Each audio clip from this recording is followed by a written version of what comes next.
11 segundos desse som mudaram para sempre a física. O anúncio foi feito quinta-feira passada. Ladies and gentlemen, senhoras e senhores, detectamos ondas gravitacionais. Gravitational waves.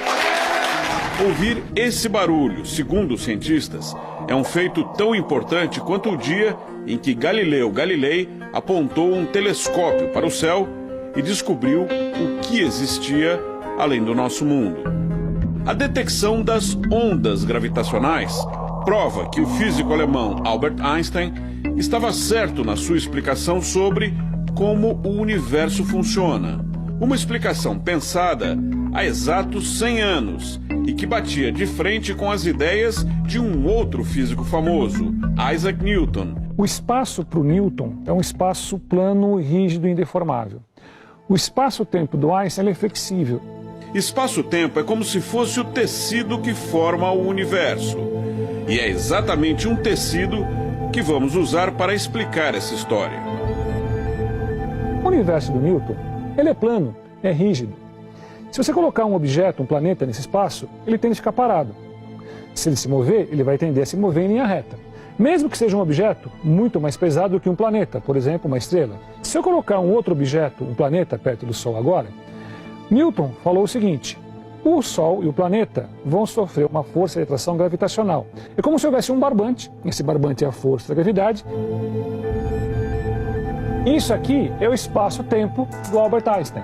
Se eu pegar um objeto leve e colocar nesse espaço-tempo, você não vai notar muita diferença. Ela vai andar em linha reta. Perfeito? O que acontece com o espaço-tempo, se a gente colocar algo muito pesado, por exemplo, uma estrela, um buraco negro, o Sol, no espaço-tempo ele fica deformado. Se esse objeto, um planeta, estiver se movendo, girando, forma-se a órbita dos planetas em torno do Sol. Isso aqui é a teoria gravitacional do Einstein. Mas o que os cientistas descobriram? Se nós tivermos um objeto parado no espaço-tempo, a gente já sabe que ele deforma um pouquinho. No entanto, se ele participar de algum evento impactante, ele conseguirá gerar ondas, mais ou menos como essa bolinha. Ao cair, quanto mais impactante é o evento, mais forte é a onda e, portanto, ela pode ser mais facilmente detectada. Foi o que aconteceu. Instrumentos muito delicados, muito precisos, conseguiram detectar as fraquíssimas ondas de 2 buracos negros colidindo. Imagine que essas bolas azuis são 2 buracos negros. Quando elas se chocam, formam-se as ondas gravitacionais. No mundo real, essas ondas foram detectadas nesse observatório, nos Estados Unidos. Esse túnel de concreto pode parecer comum, mas ele é bem feito até demais. É absolutamente reto, não tem a menor variação e foi construído nesse lugar isolado, na costa oeste dos Estados Unidos, distante de tudo que pode produzir ruído ou vibração. Dentro do túnel há um tubo longo de 4 quilômetros de extensão. Na base, o tubo é conectado com um outro, idêntico, que sai daquela direção. Os 2 tubos formam um ângulo reto. Assim. Esse túnel, que parece comum por fora, é o que protege o instrumento de medição mais preciso que o ser humano já construiu. O cientista-chefe Michael Landry nos leva para ver o LIGO, a sigla em inglês para Observatório de Ondas Gravitacionais por Interferometria Laser. Temos que cobrir os sapatos e o cabelo para não deixar partículas no ar. O funcionamento do LIGO não é complicado. O que faz a diferença é a precisão. Raios lasers gerados aqui são divididos nas 2 direções por um vidro polarizado e percorrem o interior de cada tubo. 4 quilômetros adiante, espelhos superpolidos refletem os lasers de volta. Os espelhos nunca se mexem. São os objetos mais estáveis da Terra. Quando o LIGO está funcionando, o resultado normalmente é nenhum. Os lasers percorrem os tubos, são refletidos pelos espelhos e retornam exatamente na mesma frequência. Nada mais acontece. Mas tudo isso muda quando o equilíbrio é alterado por uma onda de força passando pela Terra.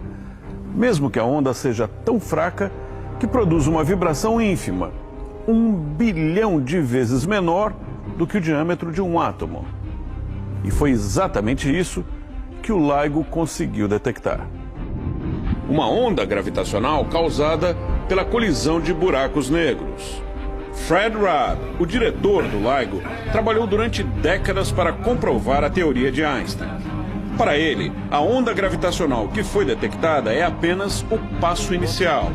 Se estivéssemos escutando o que acontece em uma floresta, esses 2 buracos negros que colidiram seriam animais pequenos. No centro de galáxias existem buracos negros bilhões de vezes maiores. São os elefantes do universo. Um dia, ele diz, vamos ouvir o som dessas imensas energias. Em pouco tempo, os cientistas vão contar com mais uma ajuda na detecção de ondas gravitacionais. A sonda espacial LISA Pathfinder, que foi lançada no fim do ano passado, deve começar a operar em março. Mas o que isso significa?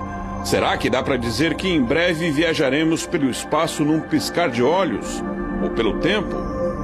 Não, isso ainda é fantasia. Se existisse máquina do tempo, hoje poderiam estar aqui nesse hall turistas do futuro. O físico Odílio Aguiar, que participou do projeto ao lado de outros 6 brasileiros, explica. Por enquanto, o impacto da descoberta atinge apenas cientistas. É uma nova era da astronomia. É o início da astronomia de ondas gravitacionais. A gente vai começar a escutar o universo. Fred Raab diz que éramos como uma pessoa surda vendo uma banda tocar e gente dançar sem conseguir ouvir som nenhum. Imagine se essa pessoa de repente conseguisse ouvir tudo.